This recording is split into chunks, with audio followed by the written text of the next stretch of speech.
Hello, ladies and gentlemen. It's Tim Sedano here, your favorite paranormal investigator, finishing up my tale from today's episode. I will be putting out something to let everyone know it's here. But we were talking about the Winchester Mystery House and my funny little, not funny, but it was certainly some intriguing stuff that happened there. And I was telling you about this caretaker of some sort, a carpenter that I saw, and a purple flash. It was like a camera went off and I saw this dude working, and then he looks up and goes like this and fades away. And it's kind of a purplish hue to the whole thing.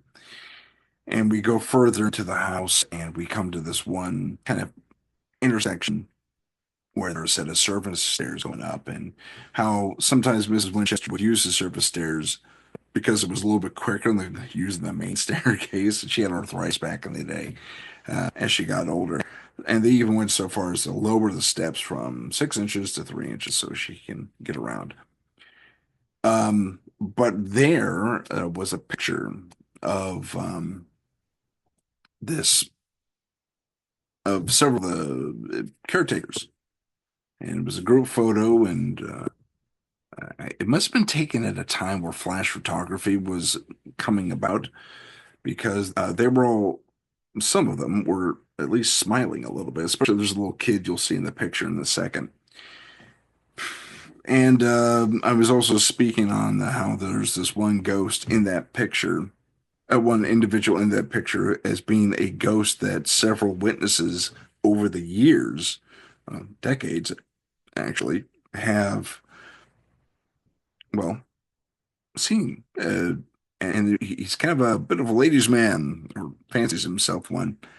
And I know what you're going to say. Oh, Tim, that must have been the guy you saw. No, that was a completely different dude. A little ratty looking, had a bit of scruff on him in the picture, and he had a hat that was kind of like a curled up straw hat kind of a deal. That's the guy they identified, and I don't have a picture of him, unfortunately. But I do have, well, actually, I take that back. I think I might. I have to do this though, and hope the picture. So that's the guy who's the ladies' man. Okay. And I'm sorry I have to do it this way because my next photo is the one I saw. And let me share my screen here real quick. This guy on the opposite end of that picture was the dude I saw. And I mean exactly that dude, although he was in overalls, kind of like the kid next to him. Um, And that's the dude I saw. Like, give me a little wave, hammer away at this upturned wheelbarrow or cart or whatever it was he was fixing. And he would, it always stood out to me. Well, you will remember the the ladies' man, so-called ladies' man. Oh, come on, machine. The so-called ladies' man that everyone said they saw. Uh, well, about, oh, say another 10 minutes, we go up those service stairs I was telling you about, and we have the zigzag way up there. Um, and at the top of those stairs, where a lot of occurrences have been reported, my JJ, my sidekick on the team, her bra suddenly comes loose. And she's suddenly like this. And I'm like, what's going on? Uh, and apparently that's not an uncommon occurrence, but it took her forever. Luckily, the other two girls were there two ladies, I should say, were there to help her cover up a little bit and get enough privacy and help her get those things put back together, the little hooks. But it was interesting. Like, 2 minutes after we hear the tale of this ladies' man, he strikes. It's kind of funny. Well, kind of funny. But that's not the only thing we see, or rather, that's not the only thing we photograph. I was the photographer for that day, and as we're winding further and further up this section of the house. We keep going to higher and higher floors, and we are eventually end up on the what is technically the roof, but there was a small little like a turret almost, but a square turret, and I don't know what those are called. I'm not a architect, but and it had a it was like the smallest little attic, but it wasn't an attic in the world, and it went out and had balconies, multiple balconies, and it looked down on the house, and the initial thing I saw was, and you'll see it here, was if you can see my cursor, was all the roofing and stuff and the apartment buildings going up in the background. And you'll see I have highlighted in the square this weird little thing. And then next to that, the blow up of that weird little thing. And then next to that, the extreme blow up of that, whatever that is, something flying in formation. And I recently had my boss, whose name is totally escaped, Joe Montaldo. Sorry, Joe. I'm not good with names for some reason, even if I know the person. Sometimes I call my brother a completely different name, so don't feel bad. But he says, "Well, I've seen this before," and I said, "Well, so have I," because I went looking for this phenomenon because I've never seen this UFO type before, or UAP, or whatever it is you want to call it. I still like UFO, and I'm going to stick to it. Darn it! So, we discussed. He says, Tim, these things are little plasmid streamers. They release these little plasma streamers, little balls on the front of these formations. I said, "You're kidding me? Is that what I captured? What's it for? Do we have any theories?" He says, "We don't know. They release these weird little plasma streamers, and they burn and they ignite and they twist and they kind of fall to the ground and they burn out." And that struck me as way weird. What is going on? I'm reminded of that Chilean um, capture by the Chilean Air Force. They're testing their a new military helicopter's optics, nighttime optics, and they have a forward-facing camera. I think it's a forward-facing camera, and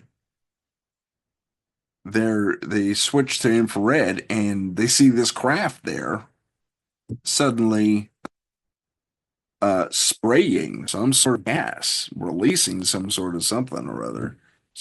I don't know what kind of product it was, but it's this weird elongated craft, almost looks like U-shaped to a degree.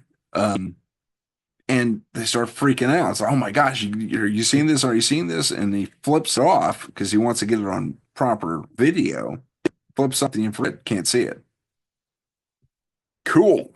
I mean, it was scary at the moment, I'm sure, but it kind of lends to some of the other reports we've heard throughout the world regarding these craft and their abilities to operate only in the infrared spectrum, which is weird, kind of cool.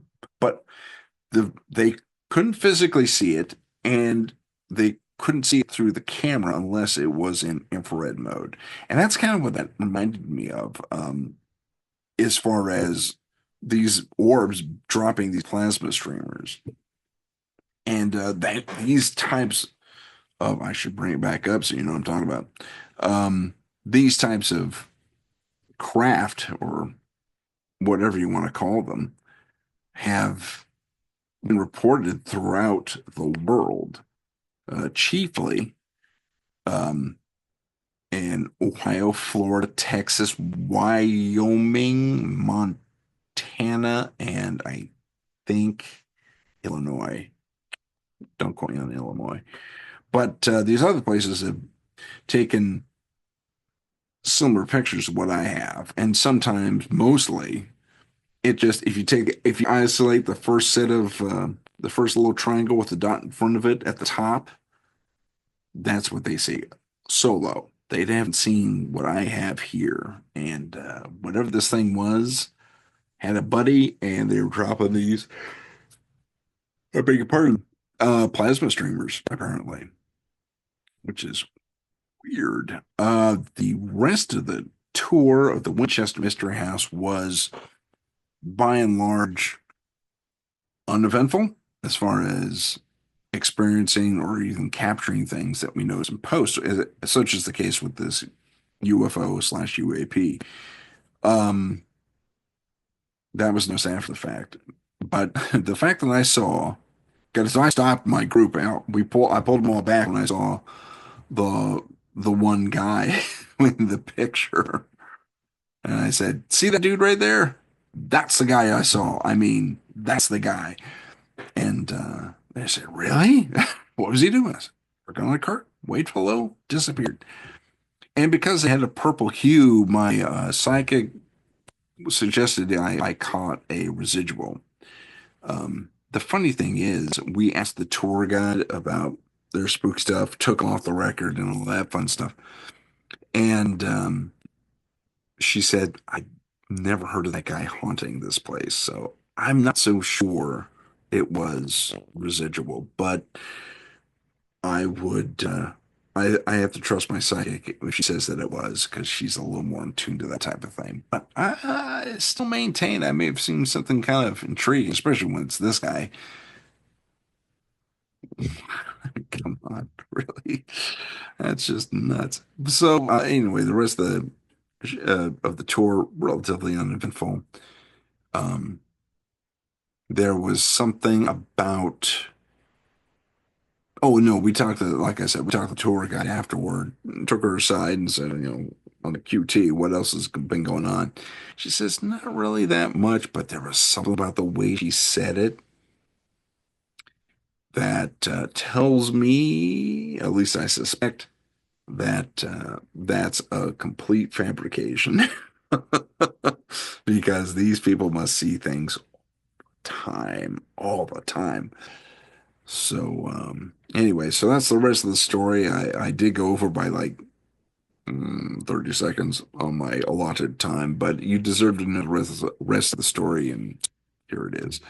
Okay, ladies and gentlemen, that's it for me. My name is Tim Sedano. This has been Paranormal Insight. If you wish to reach us and tell your story, please go to paranormal.insight.podcast@gmail.com. Please don't make me repeat that. Paranormal.insight.podcast@gmail.com. If you need our services in the greater San Jose area, we're willing to travel, but you got to cover airfare and hotel. Um, but in the greater San Jose area, reach out to 408-320-8467. Leave a message.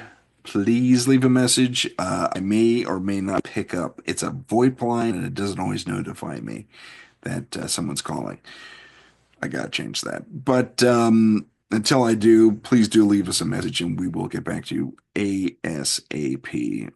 Once again, that's 408-320-8467. Or if you want to talk to me and tell your story on the air, at podcast. No, I'm not. I'm at paranormal.insight.podcast@gmail.com.